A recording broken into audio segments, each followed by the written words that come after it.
Recursion पढ़ेंगे। तो recursion basically होता है कि अगर कहें रिकर्सन की, तो रिकर्सन में क्या होता है कि अगर हमारा कोई भी फंक्शन है, अगर वो खुद को कॉल करेगा तो हम लोग उस फंक्शन को यहाँ पे रिकर्सन फंक्शन करेंगे। मतलब कि व्हेन अ फंक्शन, जब एक फंक्शन कॉल्स इटसेल्फ, मतलब कि जब अपने एक फंक्शन है जो अपने आप को खुद को ही यहाँ पे कॉल करता है, तो उसको हम यहाँ पे क्या बोलते हैं, रिकर्सन बोलते हैं। ठीक है, तो यहाँ पे इटसेल्फ हो जाएगा। जब वो अपने खुद को कॉल करता है तो यहाँ पे रिकर्सन हो जाएगा, और वो वाला जो फंक्शन कहलाएगा, जो फंक्शन है उसको हम लोग यहाँ पे रिकर्सिव फंक्शन कहेंगे।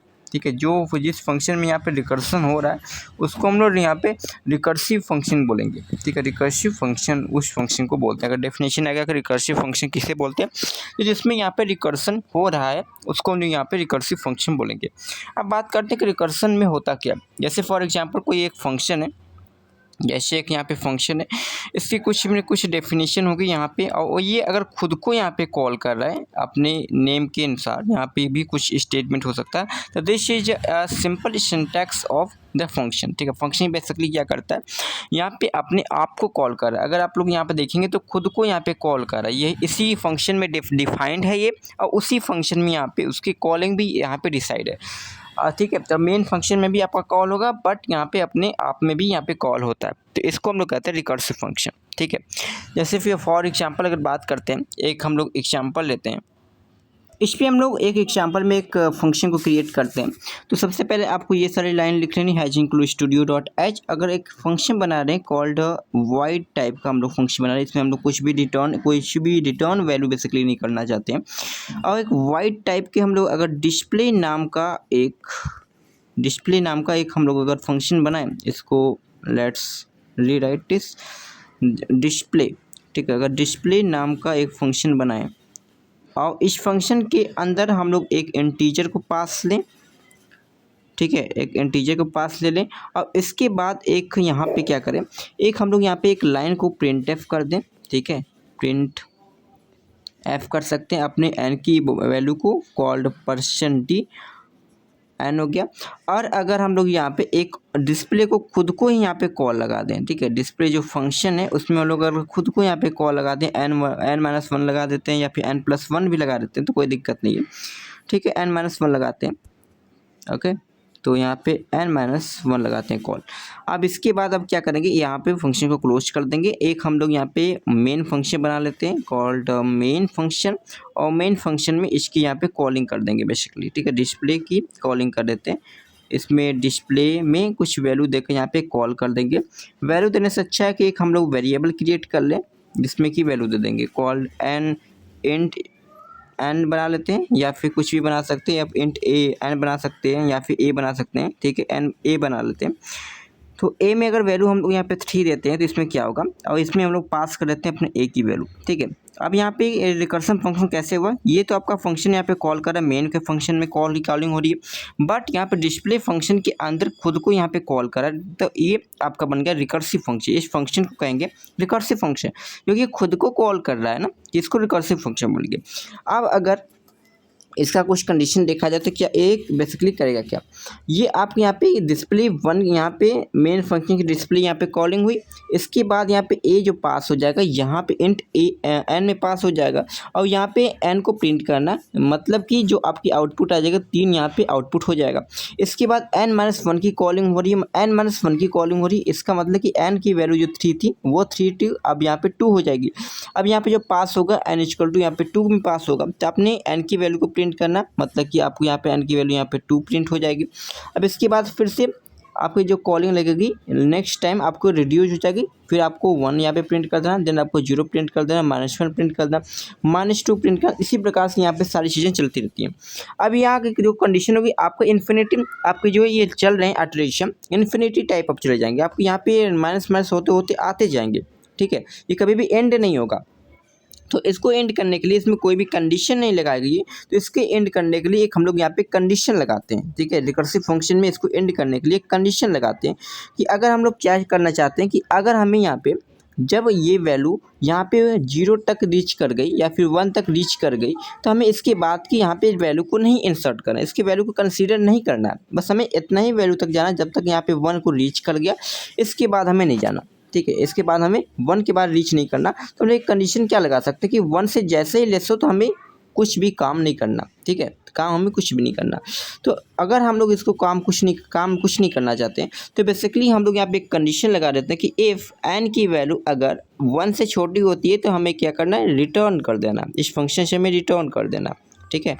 रिटर्न कीवर्ड आप लोग सोच रहे होंगे कि यहाँ पे तो वॉइड लगाए तो रिटर्न यहाँ पे किस प्रकार से लग जाएगा। ये वॉइड है, मतलब कि ये रिटर्न फंक्शन तो रिटर्न करेगा, ठीक, कोई भी फंक्शन होगा कुछ ना कुछ रिटर्न करेगा, बट यहाँ पे वॉइड है, मतलब वॉइड मतलब कि कुछ भी रिटर्न नहीं करेगा। तो रिटर्न के बाद आपको कुछ भी वैल्यू नहीं लिखी गई है। अगर आपका वही इंट होता तो इंट में क्या लिखते थे कि रिटर्न 0, ठीक है, कुछ न कुछ यहाँ पे इंटीजर वैल्यू हो गई। अगर वही आपका अगर फ्लोट में टाइप ऑफ फ्लोट का अगर बना होता तो आप क्या लिखते हैं, रिटर्न कुछ भी लिख सकते हैं, 2.0 लिख दें या फिर 0.0 लिख दें, तो कुछ भी लिख दें तो आपको यहाँ पे रिटर्न हो जाता है जो भी वैल्यू को यहाँ पे डेटा टाइप होगी, ठीक है। तो यहाँ पे रिटर्न बस सिंगल लिखा गया, मतलब कुछ भी वैल्यू को यहाँ पे रिटर्न नहीं कर रहा है। तो बेसिकली करेगा क्या, अगर यहाँ पे n की वैल्यू 3 पास होती है तो यहाँ पे 3 पास हो जाएगा, ठीक है। इसके बाद यहाँ पे 2 प्रिंट हो जाएगा, इसके बाद 1 प्रिंट हो जाएगा। अब इसके बाद कंडीशन यहाँ पे रीच करेगा कि अगर n की वैल्यू लेस होती है n-1 से, यहाँ पे पास हो गया तो यहाँ पे 0 पास हो गया, तो 0 यहाँ पे पास होगा तो यहाँ पे n की वैल्यू क्या कंडीशन रीच कर गई। कंडीशन रीच करने के बाद यहाँ पे रिटर्न हो जाएगा, मतलब यहाँ की फंक्शन जो है वो फंक्शन यहाँ पे रिटर्न कर देगा टू मेन फंक्शन, यहाँ पे जहाँ से कॉलिंग की गई है यहाँ पे फंक्शन इन वैल्यू को यहाँ पे रिटर्न कर देगा। तो बस आपका यही बेसिक मतलब होता है कि किस प्रकार से यहाँ पे फंक्शन काम करता है। अगर वही फंक्शन की बात करूँ तो ये जो सारी चीज़ें जो रिकॉर्ड होती हैं एक प्रकार की स्टैक मेमोरी में रिकॉर्ड होती है। ये सारी चीज़ें क्या रिकॉर्ड होती है, स्टैक मेमोरी में, ठीक है, स्टैक मेमोरी में। स्टैक के अगर बारे में बात किया जाए तो लीफो टाइप ऑफ यहाँ पे डेटा स्ट्रक्चर होता है, ठीक है, एक डेटा स्ट्रक्चर होता है जिसमें कि सारे डेटा को यहाँ पे अरेंज करने का एक टूल है, ठीक है। डेटा स्ट्रक्चर बेसिकली वही चीज़ है। और लीफो क्या होता है, लास्ट, लीफो का मतलब होता है कि लास्ट इन, ठीक है, लास्ट इन फर्स्ट आउट, इसका मतलब फुल फॉर्म होता है लास्ट इन फर्स्ट आउट। तो लीफो का यहाँ पे फुल फॉर्म हो गया। अब इसमें चीज़ें कैसे चलेंगी लीफो की अगर बारे में बात करें तो स्टैक में सारी चीज़ें जो एलिमेंट्स को ऐड करेंगे वो यहाँ पे ऊपर से ऐड करेंगे, ठीक है, ऊपर से 1 बाय 1 यहाँ पे अगर ऐड हो गई वैल्यू, यहाँ पे ऐड हो गई वैल्यू, तो यहाँ पे ऐड हो गई, ठीक है। तो अगर आप देखेंगे तो वैल्यू यहाँ पे लास्ट वाली ऐड कौन सी हुई, ये वाला ब्लॉक यहाँ पे लास्ट में ऐड हुआ है। तो इसको अगर निकालना भी होगा तो हम लोग कहाँ से ऊपर से निकालेंगे, तो सबसे पहले कौन सा निकलेगा, ये वाला सबसे पहले निकलेगा, देन ये वाला निकलेगा, देन ये वाला निकलेगा। मतलब जो लास्ट में आया, ये लास्ट में आया वो फर्स्ट में निकल रहा है, देन सेकेंड में निकलेगा ये, ठीक है। तो यही आपका लीफो टाइप ऑफ यहाँ पे डेटा स्ट्रक्चर होता है। तो अगर बात करें लीफो इसमें किस प्रकार से काम करेगा लीफो डेटा स्ट्रक्चर, तो इसमें अगर लीफो की बात करें, स्टैक डेटा स्ट्रक्चर की बात करें तो इसमें बेसिकली क्या करेगा, आपको सबसे पहले मेमोरी के अंदर लोड होगा जो यहाँ पे डिस्प्ले आपके मेन फंक्शन है। तो सबसे पहले मेन फंक्शन यहाँ पे लोड होगा, तो यहाँ पे आपका मेन फंक्शन लोड हो जाएगा। तो मेन फंक्शन में क्या है, ए की वैल्यू, यहाँ पे मेन फंक्शन में क्या क्या चीज़ें यहाँ पे चल रही हैं। सबसे पहले तो आप मेन फंक्शन में एक वेरिएबल बनाइए, इसमें वैल्यू कितनी है, ए की वैल्यू यहाँ पे 3 है। देन आप यहाँ पे डिस्प्ले कर रहे हो, मतलब कि डिस्प्ले यहाँ पे कर रहे हैं, डिस्प्ले करें अपने ए की वैल्यू को, मतलब कि यहाँ पे 3 को पास करें ताकि ये डिस्प्ले हो जाए बेसिकली, ठीक है। तो डिस्प्ले हम लोग कर रहे हैं यहाँ पे एन की वैल्यू को यहाँ पे पास कर रहे हैं, ठीक है। यहाँ पे एन की वैल्यू को पास करें, इसके बाद हम लोग यहाँ पे कुछ चीज़ें कर रहे हैं। इसके बाद हम लोग यहाँ पे डिस्प्ले एन में पास करें तो यहाँ पे कॉलिंग जा रही है, तो यहाँ पे बेसिकली डिस्प्ले की कॉल यहाँ पे जा रही है, डिस्प्ले की यहाँ पे कॉल जा रही है 3 की नेम से, ठीक है। 3 यहाँ पे आर्ग्यूमेंट की हेल्प से यहाँ पे कॉल जा रही है। इसके बाद यहाँ पे एक चीज़ क्या चल रही है, अगर इसमें लूप में देखा जाए, कॉल फंक्शन में देखा जाए, तो यहाँ पे सबसे पहले आपके पास एक प्रिंट करना है, मतलब कि एक आपके पास अगर n की वैल्यू इसमें चेक किया जाए तो n की वैल्यू कितनी, n की वैल्यू यहाँ पे 3 पास हो रही है, बट यहाँ पे एक प्रिंटफ स्टेटमेंट है, ठीक है, प्रिंटफ स्टेटमेंट। यहाँ पे प्रिंटफ स्टेटमेंट है जिसमें कि आपको प्रिंट करना अपने n की वैल्यू, मतलब कि 3 की वैल्यू को प्रिंट करना है। देन आपके पास यहाँ पे डिस्प्ले फिर से यहाँ पे कॉलिंग जा रही है, ठीक है। ये तो आपका ये डिस्प्ले यहाँ पे गया, ठीक है, ये डिस्प्ले बेसिकली कहाँ गया, अगर इसकी बात करें तो ये डिस्प्ले आपको यहाँ पे गया, ठीक है, यहाँ पे डिस्प्ले ये गया और यहाँ पे डिस्प्ले में ये सारी चीज़ें चल रही हैं। अब यहाँ पे डिस्प्ले की कॉलिंग हुई n-1 यानी कि 2 से कॉलिंग हुई। अब ये वाला फिर से अगेन डिस्प्ले यहाँ पे जाएगा तो आपको नेक्स्ट टाइम यहाँ पे कॉल करेगा, ठीक है। ये डिस्प्ले फिर से जाएगा यहाँ पे नेक्स्ट टाइम यहाँ पे कॉल करेगा। इसमें भी वही सी अल्ट्रेशन है, बट यहाँ पे n की वैल्यू यहाँ पे लेस हो गई, 1 से 2 लेस हो गई, तो यहाँ पे 2 हो जाएगी, देन आपको एक प्रिंटअप स्टेटमेंट है जिसमें कि आपको 2 को प्रिंट करना है। इसके बाद अगर यहाँ पे कि आउटपुट भी देखते जाएं 1 बाय 1 तो आपके आउटपुट यहाँ पे कितने आएंगे। यहाँ पे अगर 2 आपको यहाँ पे 3 प्रिंट कर रहे हैं तो सबसे पहले आउटपुट आपका 3 आएगा। देन आपको यहाँ पे प्रिंटअप यहाँ पे 2 लिखा गया तो प्रिंटअप आपका यहाँ पे 2 यानी कि आउटपुट यहाँ पे 2 आ जाएगा। देन इसके बाद हम लोग यहाँ पे डिस्प्ले को कॉल किए, ठीक है, डिस्प्ले की यहाँ पे कॉल किए विद वैल्यू 1, ठीक है, 1 के साथ कॉल किए। देन फिर से यहाँ पे कॉल हो जाएगा, एक मेमोरी के अंदर एक और ब्लॉक बनेगा जिसमें n की वैल्यू यहाँ पे 1 हो जाएगी। देख देन फिर आपको प्रिंटअप कंडीशन यहाँ पे गिवन है आपकी 1 है। देन आपको फिर से डिस्प्ले की कॉलिंग लगानी है जो कि 0 की आर्गूमेंट यहाँ पे आपको 1 प्रिंट हो जाएगा जो कि यहाँ पे प्रिंटअप कंडीशन यहाँ पे लिखी गई है। इसके बाद एक और कॉलिंग जाएगी जिसमें कि n की वैल्यू यहाँ पे 0 हो जाएगी, ठीक है। n की वैल्यू जैसे ही 0 होगी तैसे ही आपका रिटर्न स्टेटमेंट यहाँ पे एग्जीक्यूट हो जाएगा। इसके बाद ये क्या कर देगा, रिटर्न कर जाएगा, ठीक है, अपने फंक्शन से यहाँ पे रिटर्न। जैसे ही आपका रिटर्न कर देगा तो रिटर्न करेगा तो इसमें बेसिकली होगा क्या, रिटर्न किया तो ये आपका यहाँ पे फंक्शन यहाँ पे रिटर्न करेगा जो आपको डिस्प्ले लिखे हैं यहाँ पे रिटर्न करेगा इसके वैल्यू को जो आप डिस्प्ले लिखें। अब इसके नीचे के जो भी कोड्स यहाँ पे लिखे गए वो सारी चीज़ें यहाँ पे प्रिंट करेगी। देन अगर उसके नीचे कुछ भी नहीं तो ये आपका फंक्शन यहाँ पे रिटर्न करेगा, इसके नीचे का कोड रन होगा। देन आपका फंक्शन यहाँ पे रिटर्न करेगा, इसके नीचे का कोड यहाँ पे रन हो रहा होगा, ठीक है। तो ये आपका रहा कि किस प्रकार से यहाँ पे स्टैक के अंदर आपका रिकर्सिव फंक्शन यहाँ पे वर्क करता है। अगर बात करें हम लोग यहाँ पे एक और कंडीशन की, अगर इसी एग्जाम्पल में लिखा जाए कि अगर हम लोग यहाँ पे जो कॉलिंग किए हैं इसके अंदर एक और प्रिंटअप लिख दिया जाए, ठीक है, जो यहाँ पे कॉलिंग की है एक और प्रिंटअप लिख के चेक करते हैं कि इसमें होता क्या है, ठीक है। यहाँ पे एक प्रिंटअप और लिख दिए। आप अपने स्टैक के अंदर देखते हैं कि यहाँ पे स्टैक के अंदर चीज़ें कैसे चल रही हैं, ठीक है। यहाँ पे स्टैक के अंदर इस प्रकार से चल रही है। यहाँ पे सबसे पहले आपका मेन फंक्शन बन जाएगा तो यहाँ पे मेन फंक्शन बना लेते हैं। मेन फंक्शन के अंदर आपके यहाँ पे ए की वैल्यू कितनी है, ए की वैल्यू यहाँ पे 3 है और डिस्प्ले की यहाँ पे कॉलिंग जा रही है तो यहाँ पे डिस्प्ले की कॉल जा रही है विद वैल्यू 3, ठीक है। 3 की वैल्यू से यहाँ पे डिस्प्ले की कॉलिंग जा रही है। इसके बाद यहाँ पे आपका कॉलिंग जा रही है तो यहाँ पे जाएगा। इसमें कॉलिंग में आपके फंक्शन में बेसिकली चीज़ें क्या चल रही हैं, ठीक है।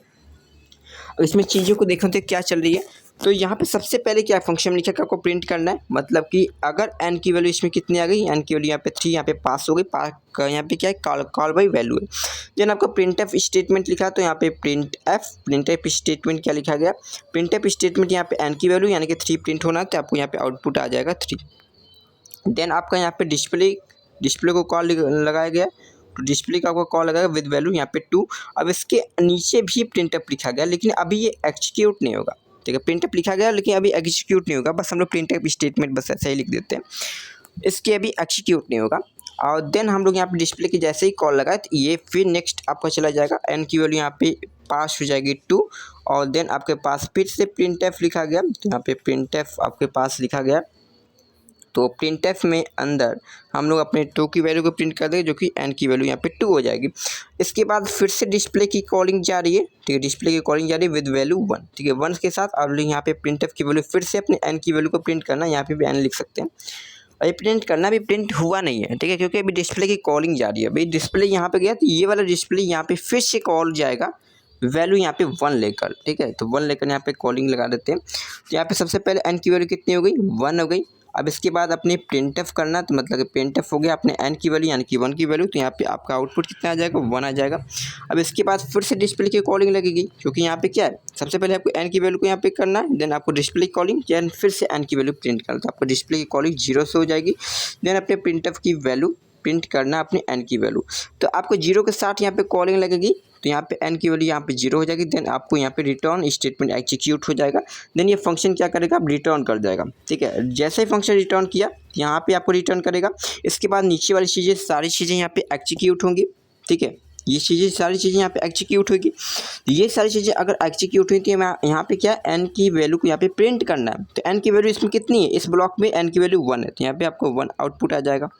देन आपका ये वाला जो ब्लॉक पूरा है ये रिटर्न कर जाएगा, ये पूरी ब्लॉक की वैल्यू यहाँ पे आपके पास आउट हो जाएगी। देन इसके नीचे का वर्ड यहाँ पे जो कोड है रन करेगा तो आपकी n की वैल्यू कितनी है, 2 है, यहाँ पे आपका 2 आउटपुट आ जाएगा।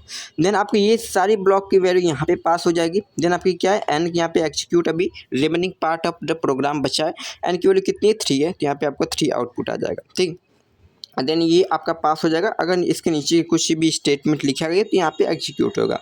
अगर फॉर एग्जांपल अगर हम लोग यहाँ पे लिख देते हैं प्रिंटएफ यहाँ पे अगर हेलो लिख देते हैं, ठीक है, इसके नीचे अगर हेलो लिख देते हैं, यहाँ पे क्या आपका प्रिंटअप एक स्टेटमेंट है जिसमें कि आपको हेलो प्रिंट करना, तो इसके बाद आपका क्या प्रिंट हो जाएगा, हेलो प्रिंट हो जाएगा। ठीक है, तो ये रहा कि आपका किस प्रकार से यहाँ पे रिकर्सिव फंक्शन यहाँ पे वर्क करते हैं। ठीक है, तो ये रहा आपका यहाँ पे रिकर्सिव फंक्शन किस प्रकार से वर्क करते हैं। अब हम लोग कुछ यहाँ पे डेफिनेशन भी देख लेते हैं, कुछ चीज़ों को देख लेते हैं किस प्रकार से यहाँ पे अपने नोट्स को देख लेते हैं। तो रिकर्सिव फंक्शन बेसिकली होता क्या, रिकर्सिव फंक्शन में technique where a function calls itself to solve a problem by the breaking it into small sub problems के बेस पे यहाँ पे ब्रेक किया जाता है। ठीक, की कंपोनेंट्स आपका बेस केस होता है, रिकर्सिव केस होते हैं। ठीक है, बेस केस में जो इफ वाले केस हो गए, इसमें रिटर्न अपनी वैल्यू करती है स्पेसिफिक, जो कि टर्मिनेटेड पॉइंट होता है। ये आपका जनरल सिंटैक्स हो जाएगा, ये सारी चीज़ें आपको हो जाएगी। अब इसके बाद क्या है कि आपको फैक्टोरियल ऑफ नंबर निकालना है। फॉर एग्जाम्पल अगर फैक्टोरियल निकालना तो फैक्टोरियल एक्चुअली होता क्या है, अगर फैक्टोरियल की बात करें, ठीक है, फैक्टोरियल की अगर बात करें, अपने पेज पे चलते हैं, तो फैक्टोरियल में एक्चुअली होता क्या है। फैक्टोरियल अगर फॉर एग्जांपल 5 की फैक्टोरियल हमें निकालनी है, तो 5 की फैक्टोरियल क्या होती है, 4 इंटू 3 इंटू 2 इंटू यहाँ पे यहाँ पे 5 इंटू 4 इंटू 3 इंटू यहाँ पे 2 हो जाएगा। ठीक है, 1। अब इसके बाद हम लोग इसको इसी चीज़ को क्या लिख सकते हैं, 4 इंटू 4 फैक्टोरियल लिख सकते हैं, क्योंकि ये 4 फैक्टोरियल की भी वैल्यू है। अब इसी चीज़ को हम लोग यहाँ पे अगर लिखा जाए तो 5 फैक्टोरियल, अगर 4 लिखें तो इसको हम लोग 3 फैक्टोरियल भी लिख सकते हैं। ठीक है, इसके बाद हम लोग लिखा जाए तो इसको 5 इंटू 4 इंटू 3 इंटू 2 फैक्टोरियल भी लिख सकते हैं। अगर इसको लिखा जाए तो 5 इंटू 4 इंटू 3 इंटू और 2 इंटू 1 फैक्टोरियल लिख सकते हैं। ठीक है, 1 फैक्टोरियल यहाँ पे लिख सकते हैं। और अपने बेस केस बना देंगे कि 1 से आपका लेस नहीं होना चाहिए, यहाँ पे आपका बेस केस बन जाएगा। तो बेसिकली आपका ये फैक्टोरियल का हो जाएगा रिकर्सिव फंक्शन में किस प्रकार से आपका कंडीशन हो जाएगा, तो how to solve the factorial with the help of recursive function में। तो आपको यहाँ पे बेस केस बन जाएगा, अगर यहाँ पे n की वैल्यू अगर 0 हो जाती है तो आपको रिटर्न 1 कर देना है, बेस केस आपका बन जाएगा। बाकी में आपका return n into factorial n-1 करना है। बेसिकली n इंटू n-1 क्यों किया जा रहा है, क्योंकि अगर हम लोग 5 के फैक्टोरियल निकाल रहे हैं तो 5 इंटू जो n की वैल्यू 5 इंटू n-1 फैक्टोरियल करें ना, मतलब कि 5 माइनस 1 फैक्टोरियल करें, दैट इज़ 4 फैक्टोरियल। अब ये 5 जो 4 फैक्टोरियल है, यहाँ पे 4 फैक्टोरियल भी इसकी वैल्यू क्या हो जाएगी, यहाँ पे 4 इंटू 3 फैक्टोरियल हो जाएगी, ठीक है, 4 माइनस 1 3 फैक्टोरियल हो जाएगा। ठीक है, यहाँ पे आपका 4 हो जाएगा। इसके बाद 3 में भी क्या चीज़ चलेगी कि आपका यहाँ पे 3 इंटू 2 फैक्टोरियल हो जाएगा। तो ये सारी चीज़ें यहाँ पे चलती रहती हैं।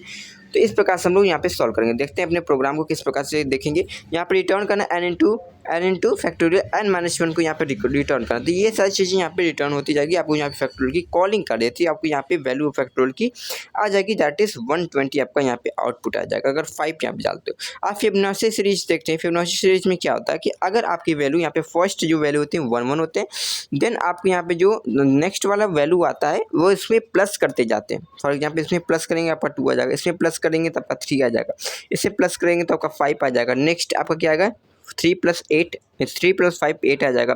यहाँ पे दोनों को यहाँ पे अगर ऐड किया जाए तो आपका 13 आ जाएगा। इसी प्रकार से यहाँ पे चीज़ें चलती रहती हैं। तो बेसिकली क्या कि आपका प्रीवियस वाला ऐड हो रहा है, आप यहाँ पे चीज़ें यहाँ पे ऐड हो रही हैं। तो सबसे पहले आपको क्या करें, बेस कंडीशन बना देना आपको n = 0 पर, और यहाँ पे n = 1 पर। अगर 0 आता तो 0 रिटर्न करना है, 1 आता तो यहाँ पे 1 रिटर्न करना है।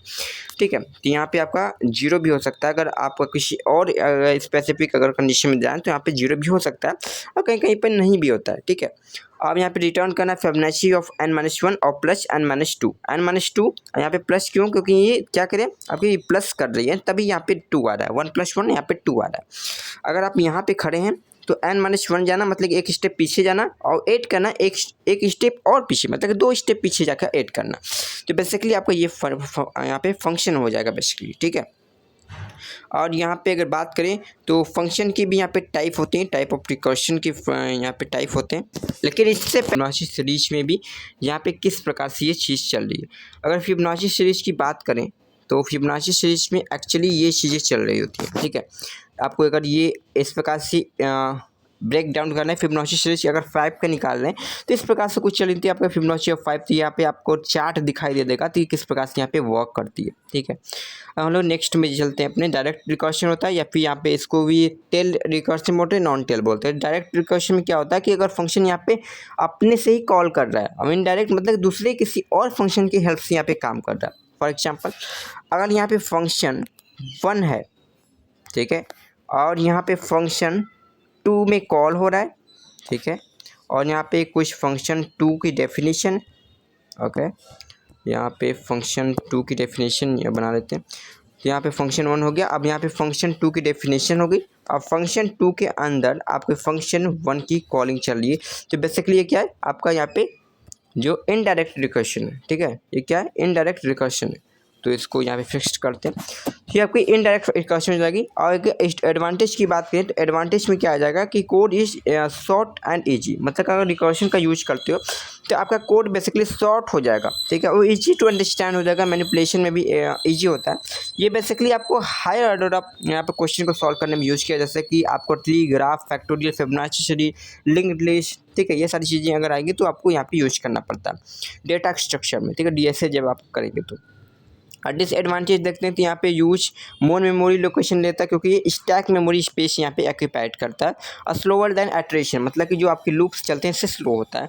रिस्क एंड स्टैक ओवरफ्लो, अगर आपका स्टैक ओवरफ्लो हो गया, मतलब वैल्यू अगर आपकी इन्फिनिटी टाइप हो गई, वैल्यू ज़्यादा हो गई, तो आपको ओवरफ्लो स्टैक करता है। अगर आप डीएसए पढ़ेंगे तो उसमें लेक्चर्स में अगर आएगा लेक्चर्स तो उसमें देखेंगे अगर पॉसिबल है तो, ठीक है। अगर रिकर्शन और एट्रेशन डिफरेंस देखें तो ये चीज़ें हो जाएगी। फंक्शन कॉल इट्स अपने फंक्शन यहाँ पे अपने आप को कॉल करता है, इसमें लूप यहाँ पे यूज होता है। और इजी टू अंडरस्टैंड होता है, यहाँ पे फास्ट मेमोरी होता है, और यहाँ पे स्टैक मेमोरी होता है, यहाँ पे लेस मेमोरी यहाँ पे यूज करता है।